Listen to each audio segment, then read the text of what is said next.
Research and Policy Analyst with Social Justice Ireland. Michelle, what type of future is in store for Ireland after the bailout? Well, the future for Ireland after the bailout is in flux at the moment. So we would say that there's two types of future for Ireland. If we go on the path that we're following at the moment, then our future will be sort of ongoing austerity and ongoing fiscal consolidation. However, there's another future on offer for Ireland, but it requires public debate, public dialogue and a reframing of the policy framework. What kind of challenges face Ireland in achieving those futures? Well, the challenges we face are obvious: very high unemployment and structural long-term unemployment, high net immigration, rising inequality, rising poverty levels. Those are all the challenges we face. On top of that, there is the challenge to now fit into the fiscal compact framework, which limits your expenditure and the scope you have for investment. So those are the immediate challenges facing us. If Ireland were to choose the alternative route, what kind of challenges face us in achieving that? Well, the challenges we face in achieving that is having a broad public discussion around, for example, taxation and our levels of taxation as a country as a whole, not just income tax. We have one of the lowest tax takes in the European Union, and if we brought that up to just the European Union average level, then we would have an extra €5 billion a year to fund our public services.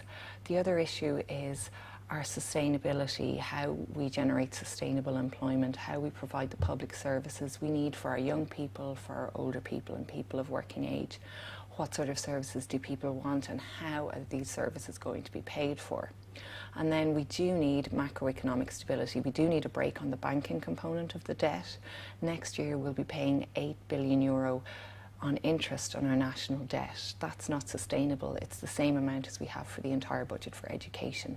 We need a break on the banking component of the debt so that Ireland can move forward and we can create employment for our people of working age, and we can create a future worth living for, a future for the young people in the country, and, you know, a future for people who are now of working age, but a country where they can feel happy to grow old in. Is there an ideological position that is set against increasing taxes as opposed to cuts? Well, at the moment, yes, that is the ideological position, not just in Ireland but across the Eurozone. And if you look at the measures that have been used to deal with the financial crisis, those measures have been focused almost entirely on reducing social expenditure, public services, public investment and public employment. This is across the Eurozone to repay the financial sector, and there has been no consideration of the taxation side.